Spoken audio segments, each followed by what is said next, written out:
The first bill that we offered Congress, before we worked on infrastructure, before the Inflation Reduction Act, before the CHIPS and Science Act, before the bipartisan Safer Communities Act, the first bill, practically within hours of taking the oath, was a bill to fix our immigration system. Yes, ma'am. It was called the U.S. Citizenship Act of 2021. Exactly. It was essentially a pathway to citizenship for the... Yes, ma'am. May I finish responding, please? But you have to let me finish, You please. had the White House and the House and the Senate, and they didn't bring up that bill. I'm in the middle of responding to the point you're raising, okay, and I'd like to finish. Yes, ma'am. We recognized from day one that, to the point of this being your first question, it is a priority for us as a nation and for the American people. And our focus has been on fixing a problem. And from day one, then, we have done a number of things, including to address our asylum system and put more resources, getting more judges, what we needed to do to tighten up penalties and increase penalties for illegal crossings, what we needed to do to deal with points of entry between border entry points. That's the work we did, and we worked on supporting what was a bipartisan effort, including some of the most conservative members of the United States Congress, to actually strengthen the border. That border bill would have put 1,500 more border agents at the border, which is why I believe the Border Patrol agents supported the bill. It would have allowed us to stem the flow of fentanyl coming into the United States, which is a scourge affecting people of every background, every geographic location in our country, killing people. It would have allowed us to put more resources into prosecuting transnational criminal organizations, which I have done as the Attorney General, former Attorney General of a border state. Madam Vice President, a couple of things. Prosecuted trafficking of drugs, guns, and human beings. And Donald Trump, but let me just finish. 6 Democrats voted against that bill. Learned about that bill and told them to kill it because he preferred to run on a problem instead of fixing a problem. And in this election, this is rightly a discussion that the American people want to have. And what they want are solutions, and they want a president of the United States who's not playing political games with the issue, I hear you, but actually is focused on fixing it. 6 Democrats voted against that bill. It would have allowed 1.8 million illegal immigrants into the country a year. A lot of conservatives had a problem with it. These are the 6 Democrats. But more importantly, back to the original premise, Jocelyn Mungari, Rachel Morin, Laken Riley, they are young women who were brutally assaulted and killed by some of the men who were released at the beginning of the administration, well before a negotiated bipartisan bill. Former President Clinton actually referred to Laken Riley Sunday, campaigning for you in Georgia, saying if those men had been properly vetted, Laken Riley probably would not have been killed. So if it wouldn't have happened, this is well before any negotiation. This is well before Donald Trump got involved in the politics. This is a specific policy decision by your administration to release these men into the country. So what I'm saying to you, do you owe those families an apology? Let me just say, first of all, those are tragic cases. There's no question about that. There is no question about that. And I can't imagine the pain that the families of those victims have experienced for a loss that should not have occurred. So that is true. It is also true that if a border security had actually been passed 9 months ago, it would be 9 months that we would have had more border agents at the border, more support for the folks who are working around the clock, trying to hold it all together. Madam Vice President. To ensure that no future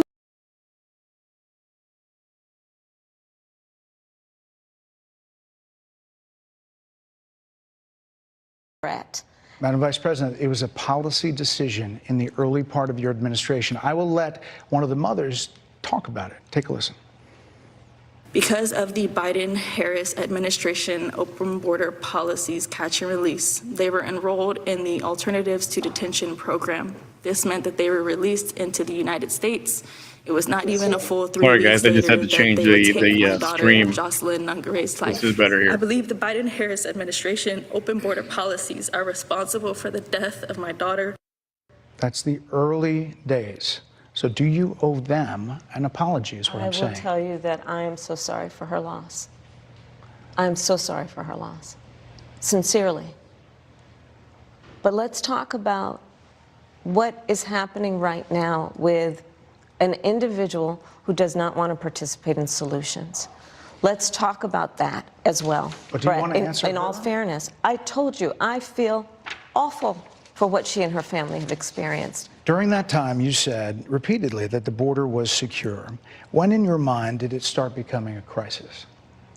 I think we've had a broken immigration system transcending, by the way, Donald Trump's administration even before. Let's all be honest about that. I have no pride in saying that this is a perfect immigration system. I've been clear, I think we all are, that it needs to be fixed. We need more. I was just down at the border talking with border agents, and they will tell you, and I'm sure you probably, I know you investigate and you are a serious journalist, they will tell you we need more judges. We need to process those cases faster. We need the support for those cases that should be prosecuted. They need more resources, and Congress ultimately is the only place that's going to get fixed, Brett. Well, that's how this system works. That's the premise of this question. But there were that's how the 90 system plus works. executive orders that were rescinded in the first days. Many of those were Trump border policies. I'm not going to stay here because there's other things to talk about, but you frequently talk to the Border Patrol Union for support of that bipartisan bill, and they did. They supported it. But they also just endorsed Donald Trump and said, you've been, quote, a failure with border security. Why do you think they said that? I think they're frustrated, and I get it. They want support. They want support, and that's what that border security bill would have done. These guys down at the border, these men and women, they're working hard. They're working around the clock. I get it. There's a lot of people that look back at what you said in 2019 when you first ran for president. And there have been changes, and you've talked about some of them. When it comes to immigration, you supported allowing immigrants in the country illegally to apply for driver's license, to qualify for free tuition at universities, to be enrolled in free health care. Do you still support those things? Listen, that was 5 years ago, and I'm very clear that I will follow the law. I have made that statement over and over again, and as Vice President of the United States, that's exactly what I've done, not to mention before. If that's the case, you chose a running mate, Tim Walz, governor of Minnesota, who signed those very things into state law. So do you support that? We are very clear, and I am very clear, as is Tim Walz, that we must support and enforce federal law, and that is exactly what we will do.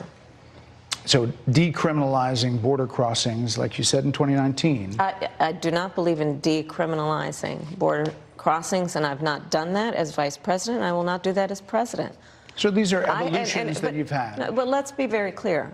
I'm the only person who's running for president who has prosecuted transnational criminal organizations, from the Sinaloa cartel to the Guadalajara cartel, to people who have trafficked in guns, drugs, and human beings. I have spent a significant part of my career going after people who present a threat to the safety of the American people and cross our border with the intent of doing us harm and cross our border illegally. And I will do that work as vice president. I take that work quite seriously. This is a time when voters, especially here in Pennsylvania, are inundated with commercials and ads. They just want it to stop because it's every commercial. But many of them add noise, but a few of them seem to break through. This particular one from the Trump campaign has gotten a lot of attention. Kamala supports taxpayer-funded sex changes for prisoners. Surgery. For prisoners. For prisoners. Every transgender inmate in the prison system would have access. So are you still in support of using taxpayer dollars to help prison inmates or detained illegal aliens to transition to another gender? I will follow the law, and it's a law that Donald Trump actually followed.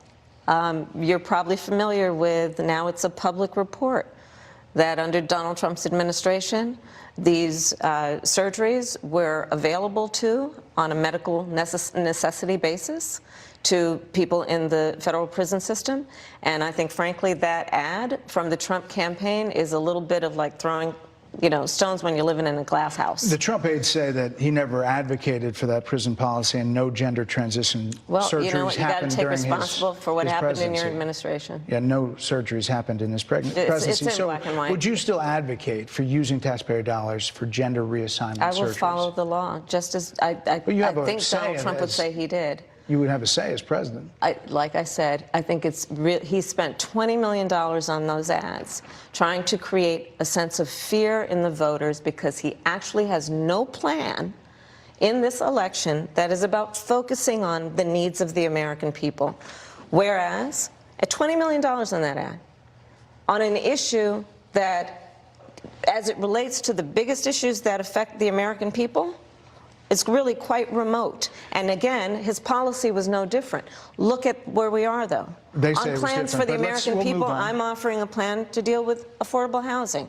I'm offering a plan to deal with what we need to do to strengthen small businesses, which are the backbone of America's economy. I am offering a plan that is about taking care of young parents and giving them the support they need. My plans for the economy will strengthen the economy, as have been reviewed by 16 Nobel laureates, Goldman Sachs, Moody's, and recently the Wall Street Journal, which have all studied our plans and have indicated my plans for our economy would strengthen our economy, his would make them weaker, would ignite inflation and invite a recession by the middle of next year. Those are the facts. Why do you think more people say they trust him on the economy than they trust you? I think that when you look at an analysis of our plans for what we would do as President of the United States, it has been clear to those who study and understand how economic policy works that moving forward, because I do believe the American people are ready to turn the page on the divisiveness and the type of rhetoric that has come out of Donald Trump. People are ready to chart a new way forward, and they want a president who has a plan for the future and a plan that is sound and will strengthen our country. My plan for the economy does exactly that. His plan would be, again, to give tax cuts to billionaires and the biggest corporations in our country and blow up our deficit. It's interesting you said turn the page, Madam Vice President. You were asked on 2 different shows last week what, if anything, you would do differently than President Biden. Here's what you said. Would you have done something differently than President Biden during the past 4 years? There is not a thing that comes to mind in terms of, and I've been a part of most of the decisions that have had impact. Under a Harris administration, what would the major changes be, and what would stay the same? Sure. Well, I mean, I'm obviously not Joe Biden. I noticed. And so that would be one change in terms of, but also I think it's important to say with, 28 days to go, I'm not Donald Trump. So you're not Joe Biden, you're not Donald Trump, but nothing comes to mind that you would do differently? Let me be very clear. My presidency will not be a continuation of Joe Biden's presidency. And like every new president that comes into office, I will bring my life experiences, my professional experiences, and fresh and new ideas. I represent a new generation of leadership.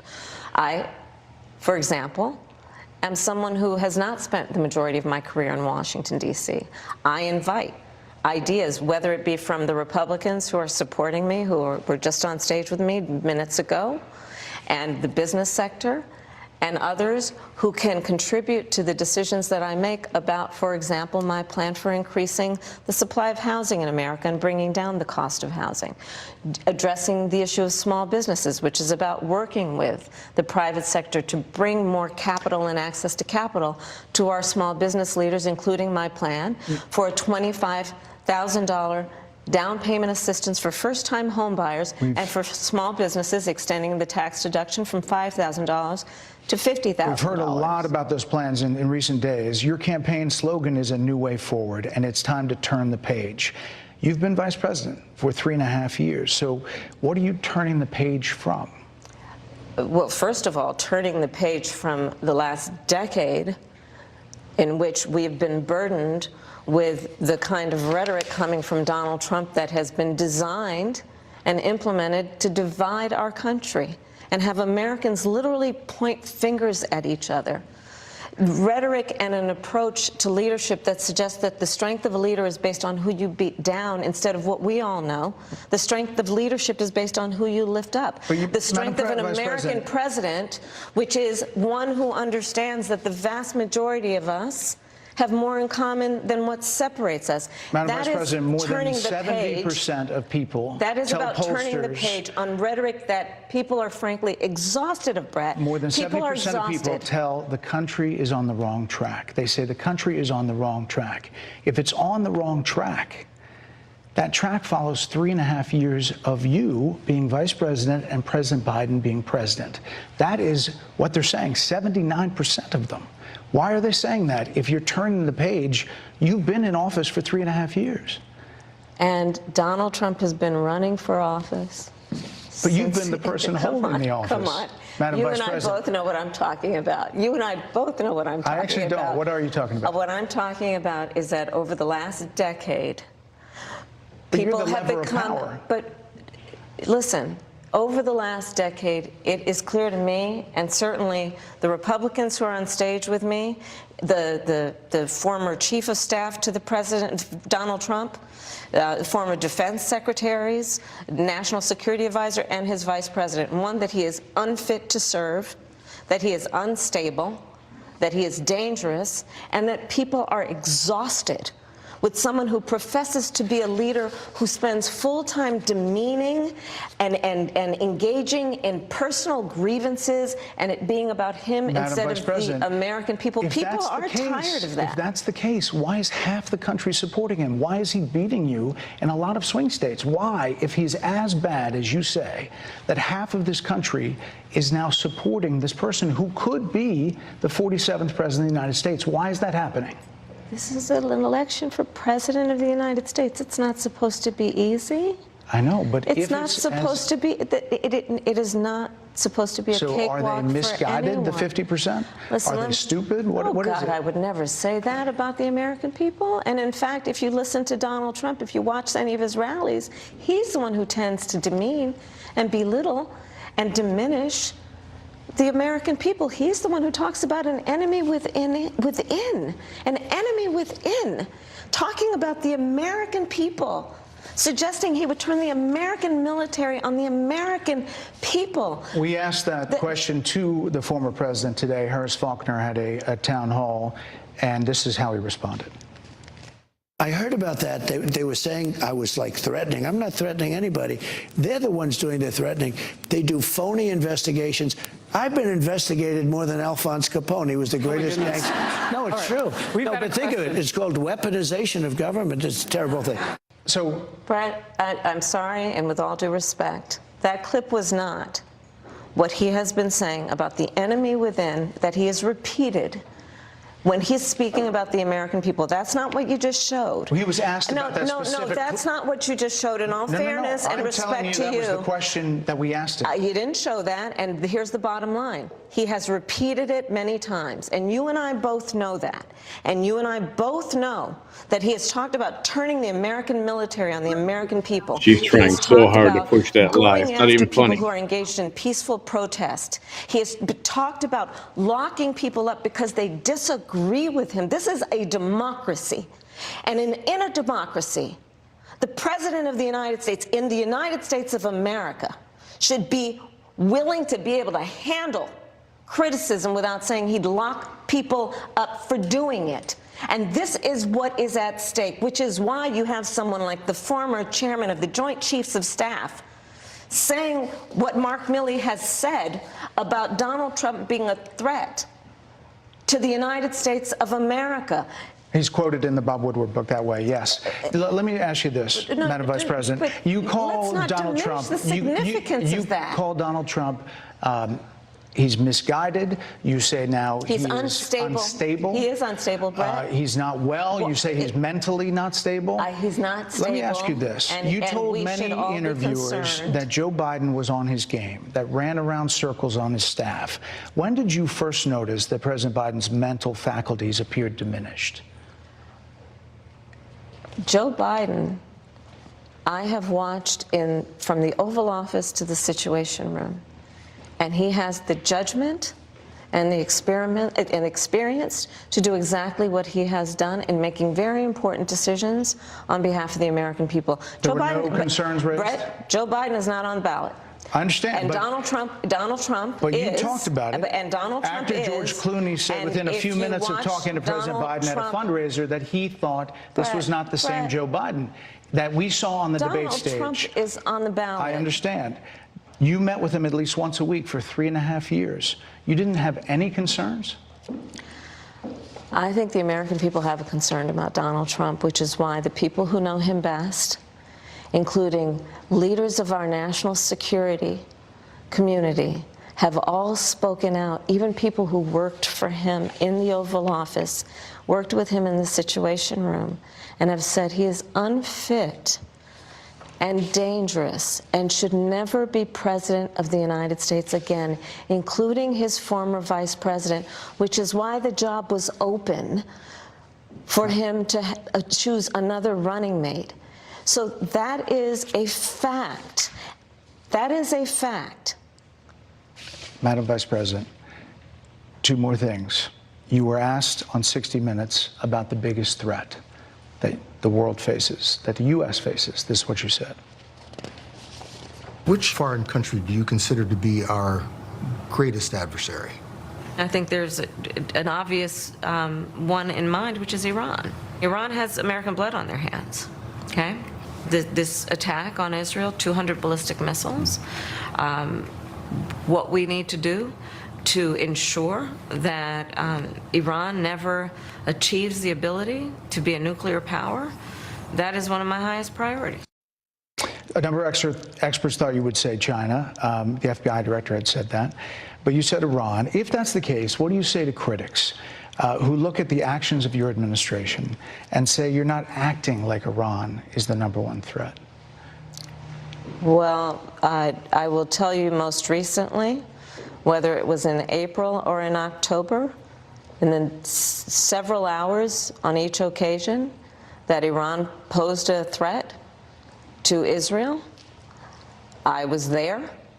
Most recently in the Situation Room, in the most recent attack, working with the heads of our military and doing what America must always do to defend and to support Israel in its requirement to defend itself, and to give American support to be able to allow Israel to have the resources to defend itself against attack, including from Iran and Iran's terrorist proxies in the region. Right. And that but those is, proxies were getting funded by my Iran. commitment to that is unyielding and unwavering. Critics just say that you either relaxed or failed to enforce sanctions on Iran, allowing all of this money to flow into Iran, like billions. Let's go back to Donald Trump, who pulled out of a deal that would have actually put Iran in check. The estimates in billions. It was during Donald Trump's that administration go towards that the Iran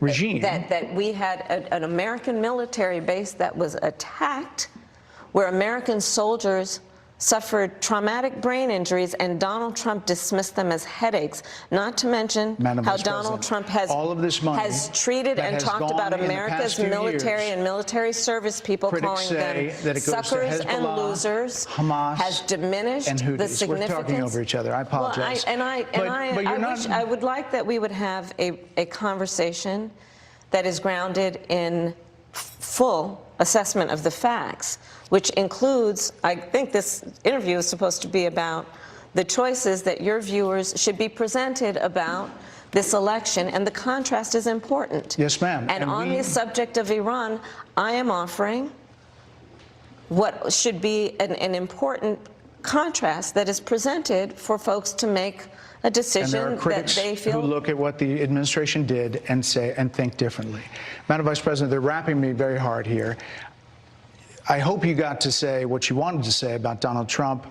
There are a lot of things. There's more to say. I have much more to say. There are a lot of things that people want to learn about you and your policies, and that's why we invited you here. I invite everyone to go to KamalaHarris.com, and you will see that I have 80 pages of policies that are quite comprehensive and should be accessible to anyone who would like to read them, and it includes what I intend to do about affordable housing, what I intend to do about small businesses, what I do And that's why intend we to do to invited you strengthen here, our economy, to see where you were in 2019 and where you are now. support America's military and ensure we have the most lethal and best fighting force in the world. Madam Vice President, And they're giving me a hard rap well, here. I thank you for the time. I thank you for the time. It's good to meet you. Thank you very much. Thank you.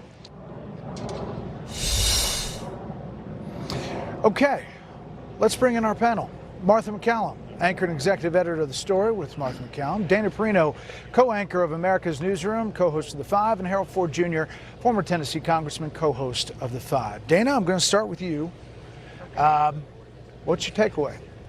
One, I think it is great that she did the interview with Fox, and I think that it was amazing that you were the interviewer. I think that that was an incredible 30 minutes, well spent by both of you. Now, I would say I thought some of her answers were a little bit thin, and I had to ask myself, where's the joy? There's no joy here. She came in kind of hot, and she got angrier, but at times, especially when she was trying to go after Donald Trump, she was fairly effective in that to try to get her point of view across. However, I would say on immigration that her answers were pretty thin. And there was one thing that she said, I think this was about the transgender surgery issue. She said, you are responsible for what happens in your administration. And I imagine that the Trump folks over there said, oh, okay, let me just take that clip and put it right in an ad, because the questions about why does 79% of the country think we are on the wrong track when you've been in office, her answer saying that Trump's been on our radar for 8 years and was president for 4 years, 4 years ago, I didn't think that that landed very well, but I thought the interview was super good. And I would add this. I don't think that friendly interviews did her any service. Tougher interviews make her think more on her feet, and then she has to present herself as the possible commander-in-chief so that people can make this choice that they have coming up in 19 days. Yeah, Martha, I've been through a lot of these big interviews. Normally, you can kind of get in on the breath.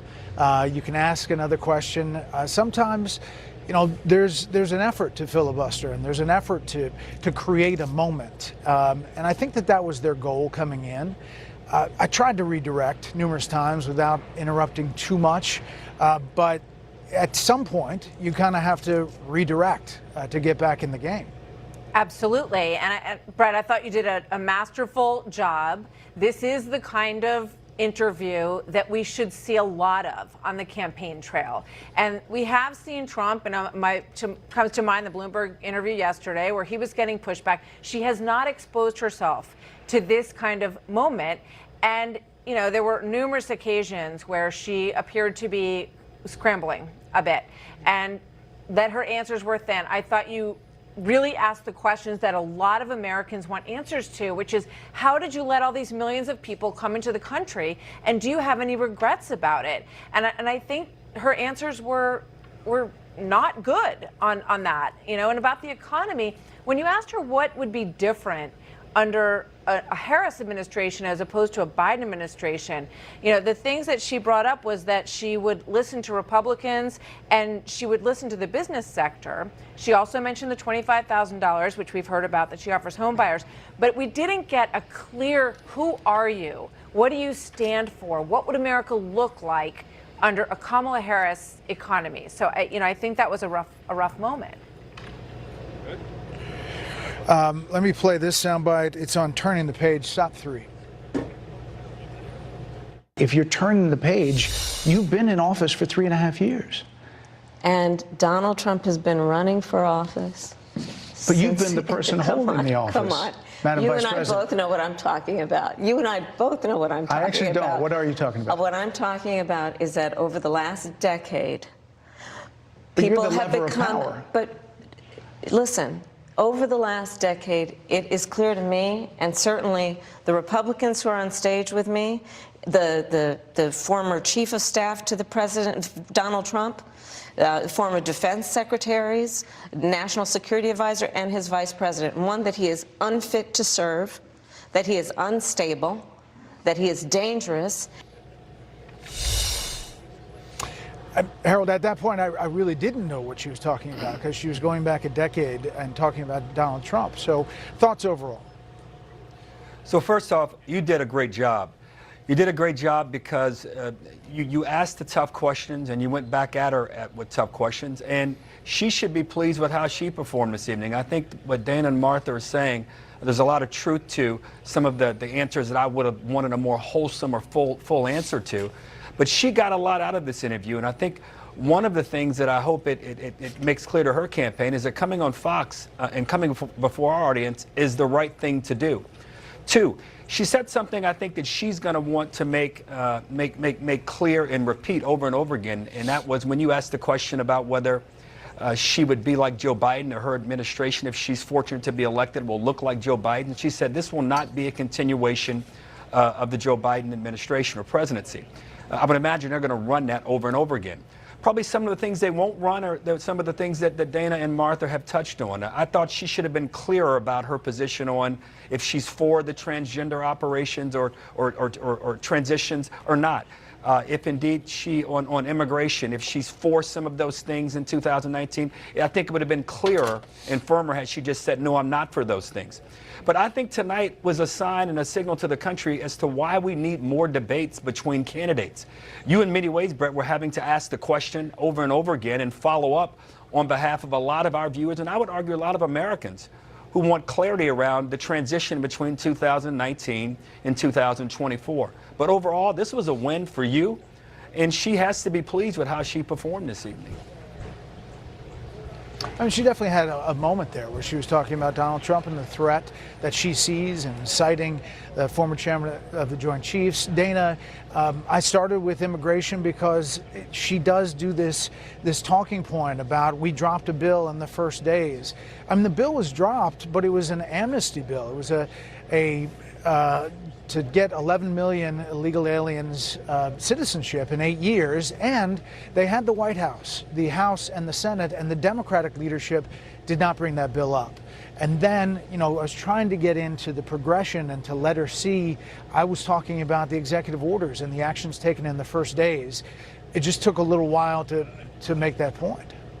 So her answers are not going to pass the smell test with an audience who has watched loyally. We have more Republicans, Democrats, and independents than watch than any other news channel. And we have covered immigration since, well going back. I've been here 14 years. We always talk about it. And one of the things she does is she sandwiches in the bill she's talking about, which you clarified, and then the bill she says that Trump killed. In between those things is when you had the millions of people flooding into the country with no other reporter but Bill Malugin and Griff Jenkins down there at the border covering it. The story of a lifetime.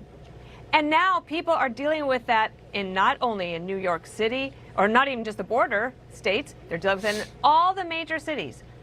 And they're dealing with increased housing costs and the problems with the schools and increasing crime. And what about the jobs? I mean, all of those things. Now, I just wonder if at some point, if acceptance is the first step of recovery, if she had ever said something like, we could have done a better job on the border, just acknowledge it. Like what would happen? Would the whole entire campaign fall apart?